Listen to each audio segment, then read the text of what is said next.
Okay, good morning, pottery people. Welcome to clay class. Phil Lyons here. Today I'm going to make some slab boxes. I've done a project for years in my high school classroom where we made a slab box with a fitting lid. It's got a little flange that inserts. Cool project. You can make more of a geometric shape box or curves or whatever you want. But step one is making some slabs. Here at Dongzhu Pottery in Madison, Wisconsin, we don't have a slab roller yet. It's on order, but we can make slabs for the most part without even a rolling pin. So I just want to show you how to do that. So anyway, I've got some wonderful paoli stoneware, and this is going to be good for a few slabs. Let's see, I'm just going to start by cutting this in half a little bit. I don't need all this. So step one, let's just flatten the slab with the heel of my hand.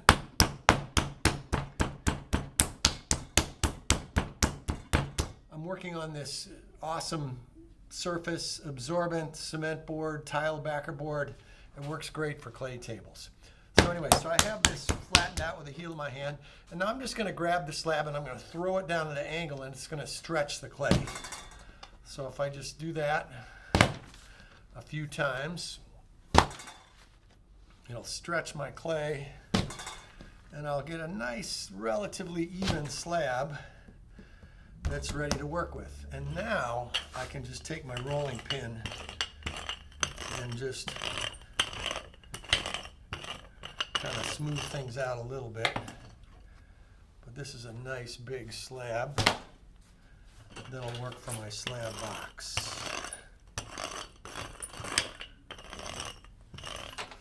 Okay, so the first thing I'm going to do is I'm going to cut the form for the base. Then I'm going to make a slab box that's sort of an oval shape. So I'm just going to eyeball an oval shape, and I'm cutting it out of this edge because I'm going to need a long piece for the wall. So I have a canvas board over here. I'm just going to leave that there. Let's see, let me give it a quick roll. It's a little more than a 1/4 inch thick. That's probably okay. I could maybe go a touch thinner, and I can trim it a little bit as I go. Okay, now I need a wall.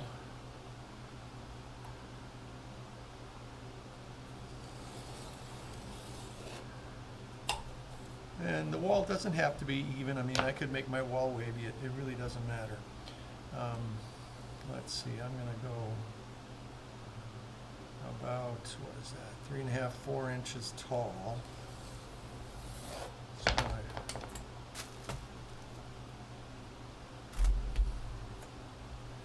going to save that slab. Now, if this is going to make it all the way around, let's see, I might just stretch it a little bit. I think that'll work.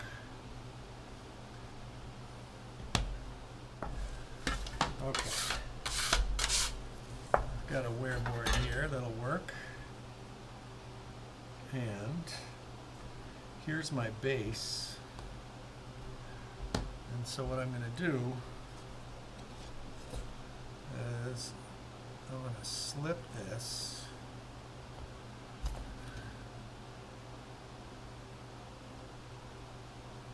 score my edge a little bit with my serrated rib.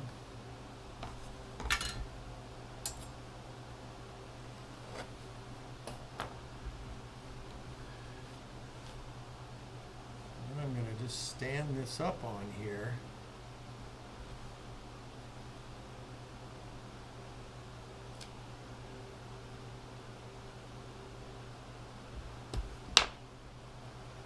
Actually, usually and then after I stand it up on here, if I cut this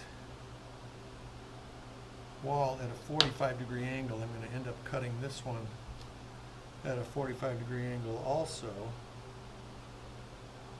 And then my two sides and my two walls can overlap a little bit.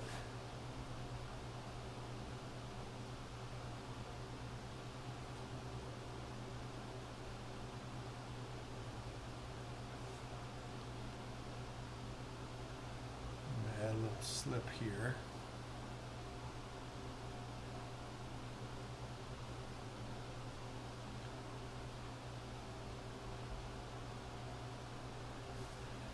Connect that wall. Now,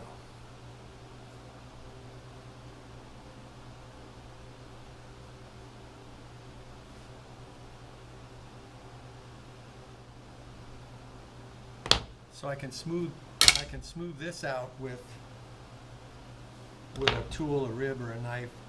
I could do some paddling also. And then usually what I'll do is I'll go and I'll trim this lower edge right away if I have any overhangs.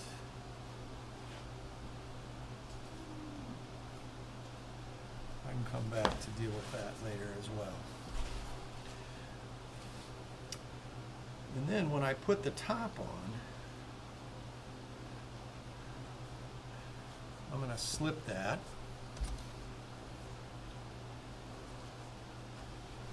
Give it a little score.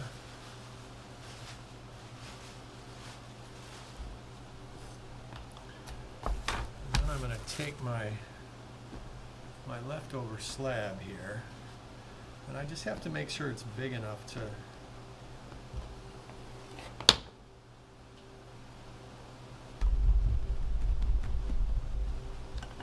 cover that whole thing. So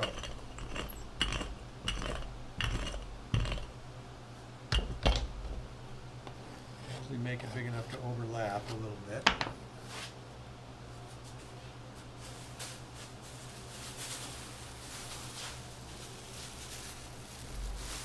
And then I put something on the inside to sort of hold it up because I don't want it to collapse down in there. So what I'm doing is I can use newspaper. I just have some old store baggies here. This will work. And then, as long as my piece of clay is slightly bigger, what I do is I just let it overhang, and then I'm going to come back and trim that later. So I just want to try to make sure I have a decent connection.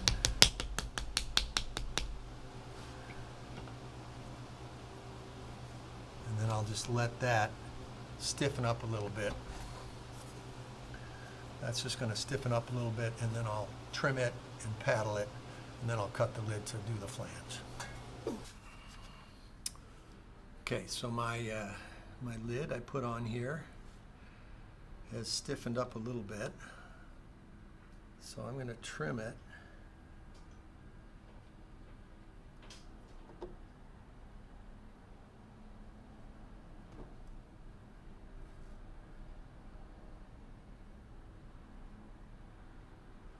going to get right down to the edge here. In some cases I can actually just stick it upside down and trim along this edge. But I like that slightly domed surface on top, so I could be losing that, but I can get that back later when I'm opening up the lid.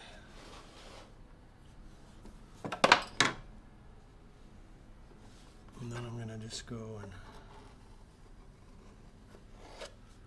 try to trim this edge a little bit as well. And then clean off my paddle. And I'm just going to paddle this edge. And that'll just even things out.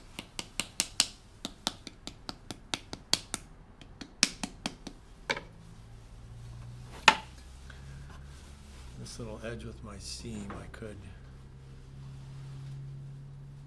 work that a little bit, or even with a sponge.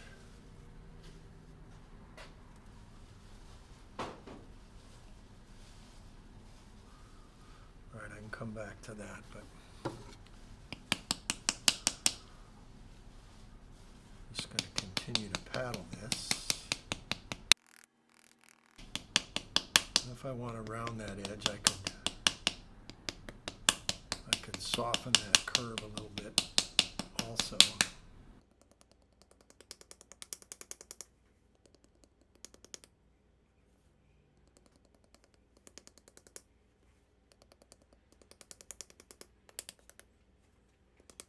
This is still pretty soft, so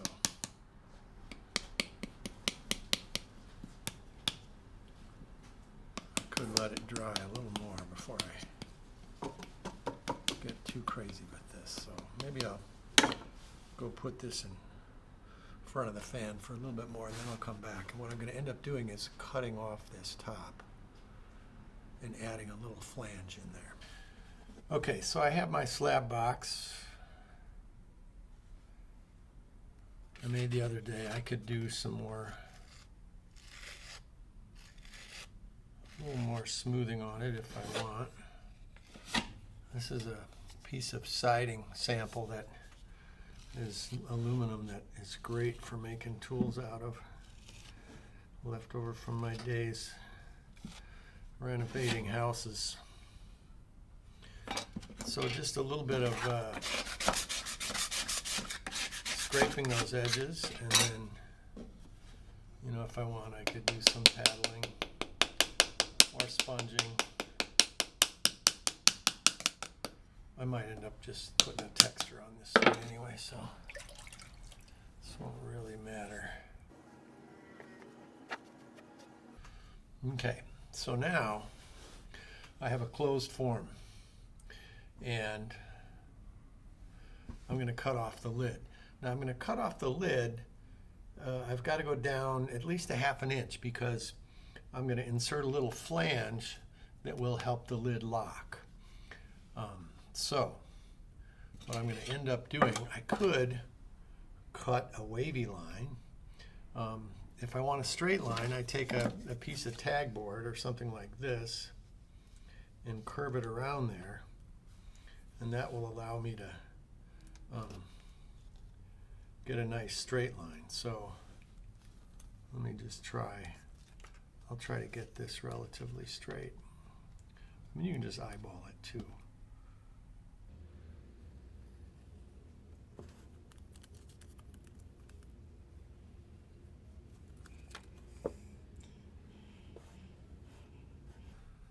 Now I'm going to do something that I often do with a project like this, and that is I'm going to make a little notch. We're going to call it a key, and that little notch will help us know which way the lid goes.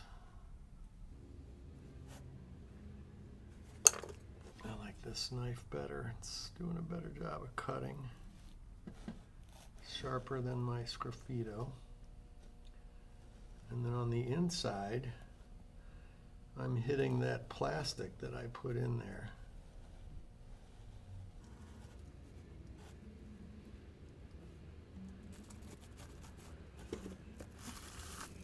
Okay, we'll get this out of here.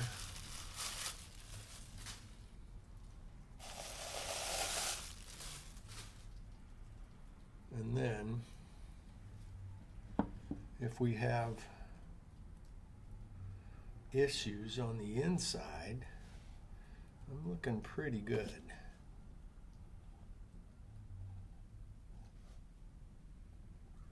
Sometimes there's a little burr on this edge when you cut it, and you can go and clean that up a little bit.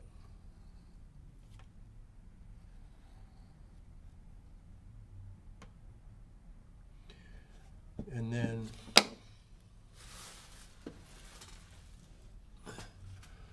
my edge on the inside, if I need to add a coil anywhere, I could add a coil. A lot of times you can just sort of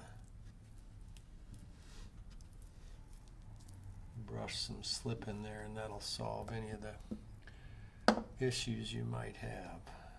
I have one little bit of a gap here I'm just going to fill.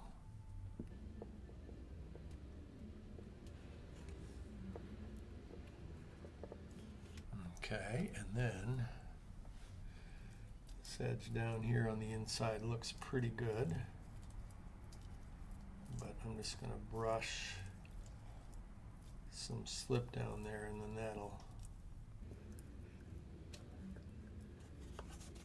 just sort of smooth that out. You can see how those seams have really cleaned up nicely.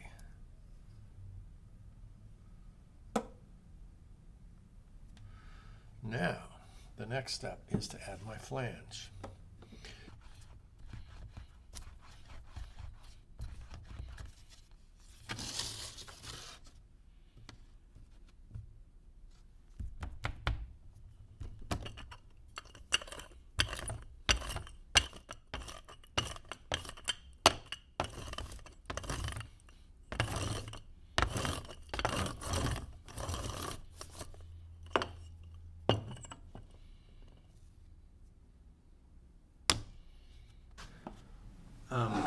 Here's the coil I used for my flange. Let's see, I'm just going to use this paint stick as a cutting tool. I only need my flange about 3/4 of an inch. So what I'm going to do is I'm just going to use half of this and probably end up using the other half for another flange.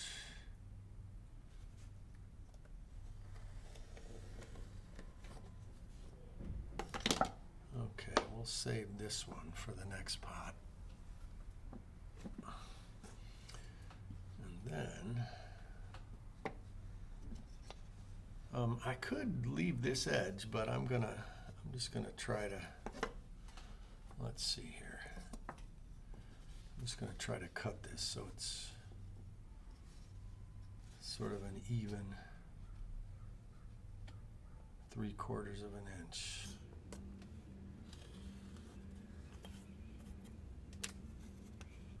Looking pretty good most of the way. That's probably all I'm going to need to make my lap around the pot. So now I have to decide if I'm going to have my flange come up from the bottom and then the lid would go over the flange, or if I'm going to have the flange come in the top and then it's going to go, well, the other way, down in. So, and it depends, you know. Each situation's unique, and in some cases it's better to have the flange coming from the bottom, and in some cases it's better to have it coming from the top.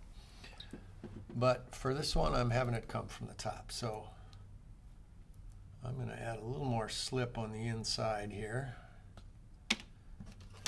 and I'll just score this edge in there a little bit.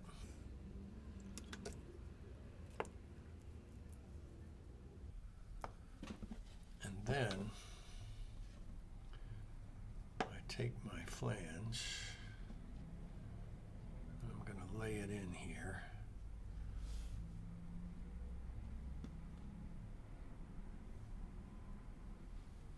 And cut my extra.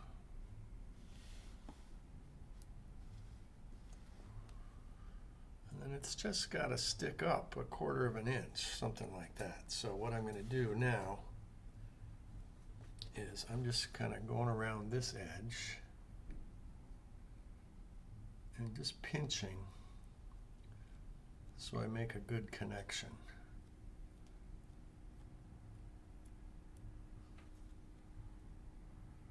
And I want it relatively even. It doesn't matter that much.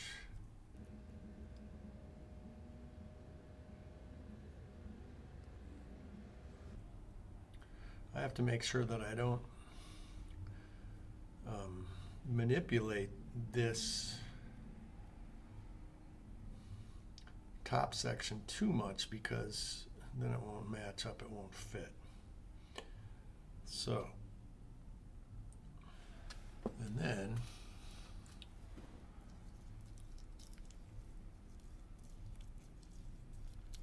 a little more brushing on the inside to get that seam improved. I've got a little notch here I can fix. Maybe I can just blend that together. And then what I'm going to do is I'm going to take some sort of a square-ended tool. I'll often use a tongue depressor that's just cut off straight with a scissors, and it works great for this. And I'm just going to go in and I'm going to work this seam. Now, it's really important that this flange sort of angles in a little bit so I can make sure I have clearance when it fits on the lid. So I kind of angle it in all the way around. I mean, it's better to have a little wiggle in your lid than it is to have a lid that's too tight, or a lid that ends up not fitting, because that's a drag.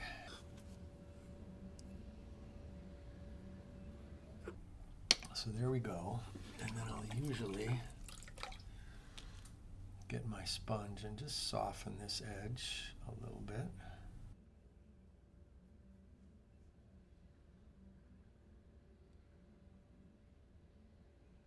And again, I'm keeping my angle going in a little bit here. I can try to improve my craftsmanship on some of this stuff.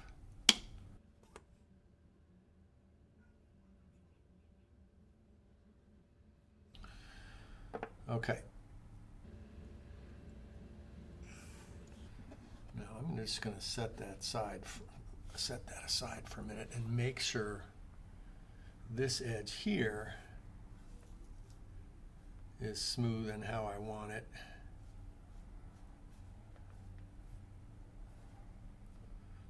I have a little bit of an imperfection in my wall thickness right here, so I might try to, do I fill in or do I carve away? Maybe I'll just carve a little more. This is where my seam came together.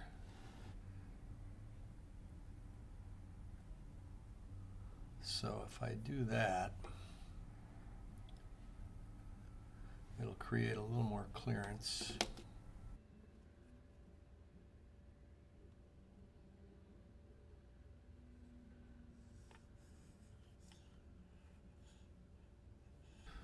That'll be okay.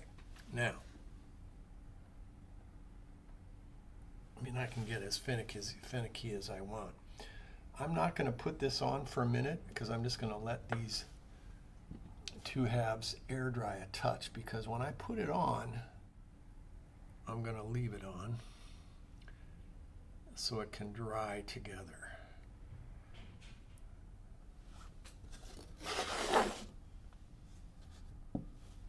Could hit this with the blow dryer for a minute, but I think we'll be okay.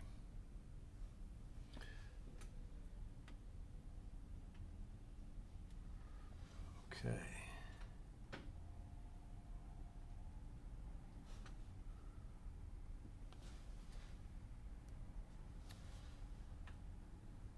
Now I'm just making sure my edges all connect and line up. Now, some people say, will this stick together?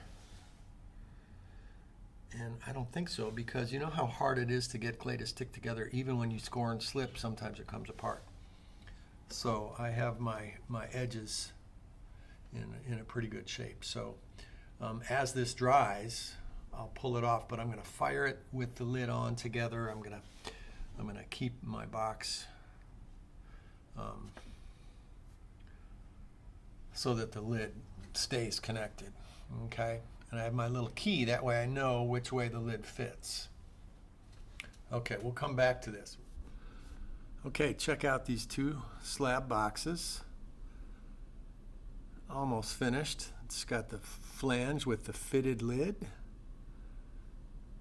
Locks right in there. And then the square box, also flange, fitted lid. It's got the angled walls, which are kind of fun. So that fits in nicely as well. I just make sure they dry with the lids on so everything's dries super even. Okay, slab box, fitted lid.